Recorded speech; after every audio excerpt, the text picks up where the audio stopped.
வணக்கம் நண்பர்களே. இன்று நாம் ஒரு அதிசயமான ஆன்மீக பயணத்துக்கு செல்லப் போகிறோம். சென்னையை ஒட்டிய ஒரு பசுமை சூழ்ந்த பக்தி நிழலுக்கு பார்வதி தேவி தங்கி தவம் செய்த, அசுரனை அழித்து மக்கள் மீட்கப்பட்ட, முனிவர்கள், கன்னிமார்கள் மற்றும் மிருகங்களின் காவல் தன்மையை பேசும் அருள்மிகு பச்சை அம்மன் திருக்கோயிலுக்கே நம்முடைய பயணம். அந்த புனிதத்தின் சுவாசத்தை கேட்டதோடு உங்கள் மனதிலும் அமைதி பிறக்கும். வீடியோவை முழுமையாக பாருங்கள். பின் மறக்காமல் லைக், ஷேர் மற்றும் சப்ஸ்கிரைப் செய்யவும். அம்மன் அருள் உங்களோடும் எப்போதும் இருக்கட்டும். சென்னையிலிருந்து வெறும் 23 கிலோமீட்டர் தொலைவில் பசுமையும் புனிதமும் நிறைந்த இடம் ஒன்று, அதுவே திருமுல்லைவாயல்.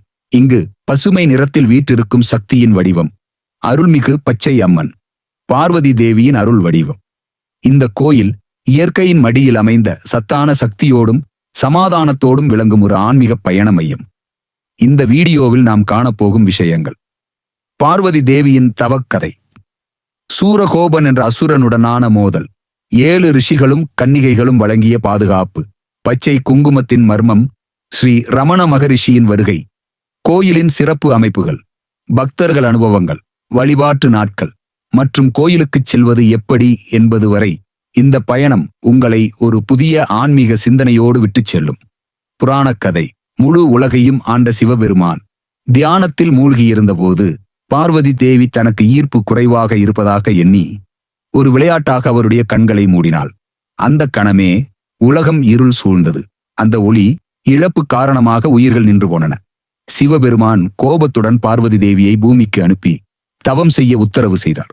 பார்வதி தேவி காஞ்சிபுரம், திருவண்ணாமலை, சிதம்பரம் போன்ற புனித இடங்களில் தவம் செய்ததுடன் திருமுல்லைவாயல் என்னும் பசுமையான சூழலில் தங்கி தீவிர தவம் செய்தார். அப்போதுதான் கதை ஒரு திருப்பத்தை எடுக்கிறது. அந்த பகுதியை ஆண்ட அசுரன் சூரகோபன் பார்வதி தேவியின் அழகு, சக்தி மற்றும் பிரகாசத்தை கண்டான். அவளை கட்டாயமாக திருமணம் செய்து கொள்ள ஆசைப்பட்டான். பார்வதி தேவி எச்சரித்தாலும் அவன் தீய முயற்சியில் பின்னிக் கொண்டான்.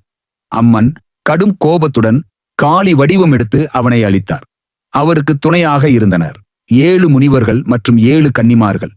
இந்த நிகழ்வின் நினைவாகவே இன்றும் கோயிலில் அந்த முனிவர்களும் கன்னிமார்களும் தனித்தனியாக வணங்கப்படுகிறார்கள். பச்சை குங்குமம், மரகத நிறம் மற்றும் தேவியின் சிறப்புகள்: இந்த கோயிலின் மிக பெரும் தனிச்சிறப்பு பச்சை குங்குமம். மருந்து பயன்கள் கொண்ட பச்சை குங்குமம் இந்த அம்மனுக்கு மட்டுமே அர்ப்பணிக்கப்படுகிறது. அம்மன் சிலையின் வலது கையில் சிறு வயது முருகன், தாயின் பார்வையில் வளர்ச்சியும் வலிமையும் நிறைந்த அரிய வடிவம். அம்மனின் நிறம் மரகத பச்சை போல ஒளிர்கிறது. அதனால்தான் இந்த சக்தி பச்சை அம்மன் என அழைக்கப்படுகிறார். இது சக்தியின் பசுமை, வாழ்க்கையின் வளர்ச்சிக்கும் கடின நேரங்களில் உள்ள நிம்மதிக்கும் ஒரு அடையாளம். நாட்டுப்புற மரபுகள் மற்றும் கலவுரை: கௌதம முனிவர் பார்வதி தேவியை வரவழைக்க தர்ப்பை புல்லை வைத்து யாகம் செய்ததாக நம்பிக்கை. அங்கு அமர்ந்தபோது தர்ப்பை மஞ்சள் மற்றும் பச்சை புல்லின் மேல் அமர்ந்த சக்தியின் சக்தியால் அந்த புல்கள் பச்சை நிறத்தில் மாறின. மற்றொரு மக்கள் மரபு என்ன சொல்கிறது தெரியுமா? பார்வதி தேவி வாழை இலைகளின் மீது அமர்ந்து தவம் செய்ததால் பசுமை தான் சக்தியின் அடையாளம் என்ற நம்பிக்கையும் வந்தது. ஸ்ரீ ரமண மகரிஷியின் வருகை 1905 பிளேக் நோய் தென் பிரதேசத்தில் பரவியது. மக்கள் பெரும் அச்சத்தில் வாழ்ந்தார்கள். அந்த நேரத்தில் ஸ்ரீ ரமண மகரிஷி சில புனித இடங்களில் பயணம் செய்து பக்தி வழியாக மக்கள் பாதுகாப்பை வேண்டினார். அவரது பயணத்தின் ஒரு முக்கியமான இடம் திருமுல்லை வாயல் பச்சை அம்மன் கோயில். அவர் இங்கு வந்து நீர்நிலைகளில் குளித்து அம்மனை தரிசித்து தியானத்தில் அமர்ந்தார். அவரது சீடர்கள் கூறுவதின்படி இந்த இடத்தில் உண்மையான சக்தி உள்ளது என அவர் கூறினார். இந்த சம்பவத்திற்கு பிறகு அந்த பகுதியில் பிளேக் குறைந்தது என அப்போதைய மக்கள் நம்பினார்கள். கோயிலின் அமைப்பு மற்றும் விலங்கு காவல்துறைகள்: கோயிலின் வெளியே பாதுகாவல்களாக விளங்கும் சிலைகள்: 1 யானை, 1 நாய், 5 குதிரைகள், அத்துடன் 14 காவல் கோணங்களும் உள்ளன. இவை அனைத்தும் சக்திக்கு சேவை செய்தவையாக கருதப்படுகின்றன. மேலும் கோயிலில் உள்ள முனீஸ்வரன் சன்னதி வலிமையான ஒரு காவல் தெய்வமாக காட்சியளிக்கின்றது. அவரிடம் நெய் விளக்கு ஏற்றி வேண்டினால் அம்மனின் அருள் விரைவாக கிடைக்கும் என்பது பக்தர்களின் அனுபவம்.